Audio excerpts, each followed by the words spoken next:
इथे तुम्ही हा मटार पाहिला असेल, अगदी हिरवागार दिसणारा मटार हा जो आपण फ्रोझन करण्यासाठी तयार केलेला आहे आणि दुसरा जो मटार आहे तो आपण ताजा सोलून काढलेला मटार आहे।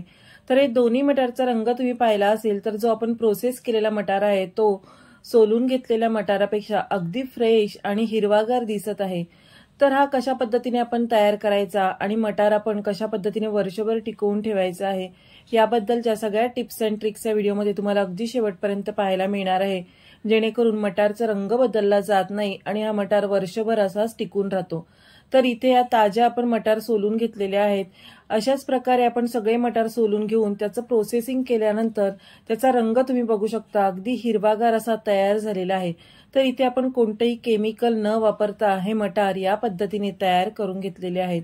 तर अगदी असेच मटार वर्षभर टिकून ठेवण्यासाठी कोणतीही स्टेप मिस न करता रेसिपी शेवटपर्यंत पहा आणि अजूनही तुम्ही चॅनलला सबस्क्राइब केलं नसेल तर अशाच नवीन नवीन रेसिपींच्या नोटिफिकेशनसाठी बेल आयकॉनवर क्लिक करून वैशाली मेजवानीला सबस्क्राइब करा। रेसिपीला सुरुवात करण्याआधी वैशाली मेजवानीमध्ये सगळ्यांचं खूप खूप खूप मनापासून स्वागत। थंडीचे दिवस चालू आहेत आणि थंडीच्या दिवसांमध्ये ताजा ताजा मटार हा मार्केटमध्ये यायला लागलेला आहे। तर मटार घेत असताना आपल्याला असा हिरव्या रंगाचा मटार बघून घ्यायचा आहे। असा सफेद रंगाची शेंग असलेली मटार आपल्याला घ्यायची नाही, कारण यामधले जे दाणे असतात ते जून असतात आणि सोबतच हे दाणे थोडेसे फुटलेले देखील असतात। तर असे दाणे आपल्याला फ्रोझन करण्यासाठी घ्यायचे नाहीत। तर मटार बघून घेत असताना शक्यतो हिरवीगार शेंग असलेली मटारच आपल्याला बघून घ्यायची आहे, जेणेकरून याची चव बदलली जात नाही आणि हे मटार अगदी हिरवेगार असे वर्षभर आपण टिकवून ठेवू शकतो। आता इथे जी हिरवीगार शेंग आहे त्यामधील तुम्ही दाणे बघू शकता। या प्रकारचे दाणे आपल्याला सोलून घ्यायचे आहेत। आता याच प्रकारे आपण हे 2 किलो इतके मटार आहेत ते सोलून घेणार आहोत। आता हे मटार सोलून घेतल्यानंतर आपल्याला हे कशा पद्धतीने प्रोसेस करायचे आहेत हे आज आपण या व्हिडिओमध्ये अगदी साध्या सोप्या पद्धतीने बघणार आहोत। तर इथे मी तुम्हाला दोन्ही प्रकारचे दाणे दाखवलेले आहेत। जे आपल्याला घ्यायचे आहेत ते हे हिरवेगार दाणे आहेत, जे आपण हिरव्यागार शेंगांपासून काढून घेतलेले आहेत। अशा प्रकारे आता आपण सगळी मटार सोलून घेणार आहोत। मटार सोलून झाली की इथे आपण एका भांड्यामध्ये पाणी गरम करायला ठेवायचं आहे। तर शक्यतो आपल्याला पसरट आणि मोठं भांडं घ्यायचं आहे।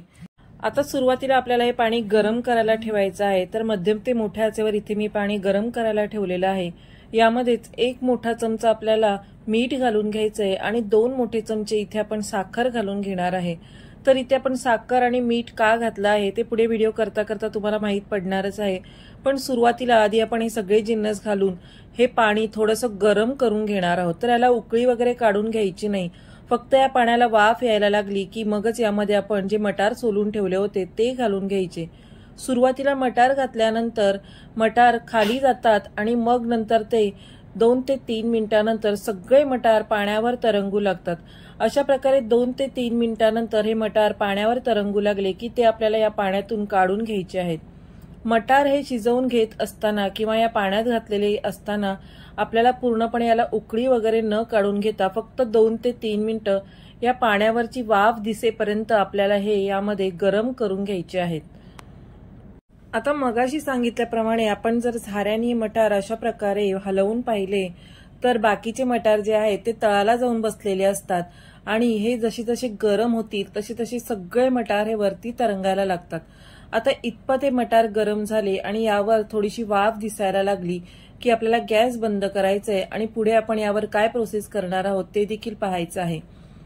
तर इथे तुम्ही पाहू शकता की मटारचा रंग देखील हिरवागार झालेला आहे, सोबतच या पाण्याला वाफ देखील आलेली आहे, पण इथे आपण उकळी काढलेली नाही। आता झाऱ्याने आपण यामधले मटार काढून घेणार आहोत आणि इथे बर्फ घालून ठेवलेल्या पाण्यामध्ये आपल्याला हे मटार घालून घ्यायचे आहेत।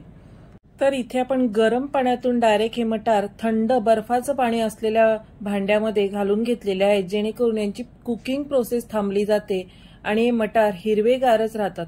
इथे आपण मटार गरम करत असताना यामध्ये 2 चमचे साखर घातली होती आणि 1 चमचा मीठ घातला होता। तर साखरेमुळे हे मटार अगदी हिरवेगार तयार होतात, सोबतच मीठ घातल्यामुळे मीठ आणि साखर दोन्ही मिळून प्रिझर्वेटिव्हचं देखील काम करतात।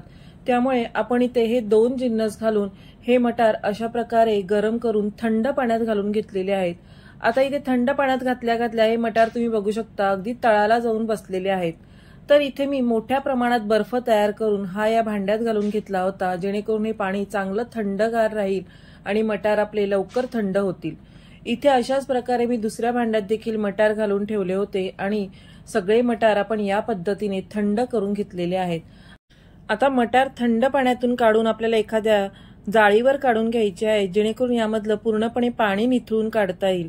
अशा प्रकारे आपण मटार आता जाळीवर काढून घेतलेले आहेत आणि नंतर ते आपण यामधलं पाणी पूर्णपणे निथळून झालं की आपण एखाद्या कॉटनच्या कपड्यावर ते पसरून ठेवायचे आहेत आणि हे कोरडे करून घ्यायचे आहेत। तर एक 2 ते 3 तास तुम्ही हे फॅन खाली कोरडे करून घेऊ शकता किंवा तुम्ही रात्रभर देखील हे फॅन खाली ठेवू शकता। तर इथे एक 2 ते 3 तास मी फॅन खाली अशा प्रकारे कपड्यावर पसरवून कोरडे करून घेतलेले आहेत आणि यामधलं पूर्णपणे पाणी आपल्याला काढून टाकायचं आहे। अशा प्रकारे आपण हे कोरडे करून घेतले की ते खूप दिवस टिकले जातात आणि याला फंगस वगैरे पकडत नाही किंवा बुरशी वगैरे येत नाही। अशा पद्धतीने आता हे आपले मटार आपण स्टोअर करण्यासाठी तयार केलेले आहेत। आता हे आपण स्टोअर कशा पद्धतीने करायचे आहेत, तर अशा प्रकारच्या छोट्या छोट्या झिपलॉकच्या प्लास्टिकच्या पिशव्या घ्यायच्या आहेत आणि यामध्ये आपण हे मटार थोडे थोडे भरून घ्यायचे आहेत। तर इथे आपण खूप मोठ्या पिशवीमध्ये हे भरून न ठेवता अशा प्रकारे छोट्या छोट्या पिशव्यांमध्ये भरून ठेवले की ते आपल्याला वापरासाठी देखील झटपट घेता येतात आणि मटार आपले खराब देखील होत नाहीत। जितके लागतील तितकेच मटार आपण घेऊ शकतो, म्हणजे एक पिशवी आपल्याला जर लागणार असेल तर आपण एक पिशवी फक्त काढून घेऊ शकतो आणि ती वापरू शकतो। आता मटार अशा प्रकारच्या पिशवीमध्ये भरून ठेवत असताना पूर्ण ही पिशवी न भरता अर्धीच पिशवी आपल्याला या प्रकारे भरून घ्यायची आहे आणि वरती पिशवीमध्ये आपल्याला थोडासा गॅप ठेवायचा आहे। आता यामधील हवा आपल्याला पूर्णपणे काढून टाकायची आहे आणि मग ही पिशवी अशा प्रकारे बंद करून घ्यायची आहे। या पद्धतीने आपण हे मटार या पिशवीमध्ये भरून घेतले, यामधली हवा काढून घेतली की हे मटार अजिबात वर्षभर खराब होत नाही। याच प्रकारे आता आपण सगळ्या पिशव्या तयार करून घेणार आहोत। आता इथे तुम्ही बघू शकता आपण जे प्रोसेस केलेले मटार आहेत ते आपण फ्रेश मटार सोलून घेतले होते तेव्हाच्या रंगापेक्षा आणखीन हिरवेगार दिसत आहेत, म्हणजेच आपले मटार अगदी व्यवस्थित हे फ्रोझन करण्यासाठी तयार झालेले आहेत। इथे आता सगळे मटार मी अशा छोट्या छोट्या या प्लास्टिक बॅगमध्ये भरून घेतलेले आहेत। तर जवळजवळ 2 किलो इतके मटार होते, मटारच्या शेंगा होत्या आणि त्यापासून 1 किलो इतके हे आपले फ्रोझन करण्यासाठी मटार तयार झालेले आहेत। अशा प्रकारे आता या बॅग आपण फ्रीझरमध्ये ठेवू शकतो किंवा एखाद्या प्लास्टिकच्या कंटेनरमध्ये हे छोटे छोटे पाऊच भरून तो प्लास्टिकचा कंटेनर तुम्ही फ्रीझरमध्ये ठेवू शकता। तर फ्रीजमध्ये न ठेवता फ्रीझरमध्ये आपल्याला हे स्टोअर करून ठेवायचे आहेत। इथे आता फ्रीझरमध्ये स्टोअर करून ठेवल्यानंतरचं तुम्हाला मी टेक्स्चर दाखवत आहे। तर इथे छान असे आपले मटार फ्रोझन झालेले आहेत आणि तुम्ही इथे याचा रंग देखील बघू शकता। अशा प्रकारे आपण हे मटार वर्षभर टिकवून ठेवू शकतो, याचा रंग बदलत नाही आणि अजिबात खराब देखील होत नाहीत। तर आजची रेसिपी तुम्हाला कशी वाटली मला कमेंट करून नक्की कळवा।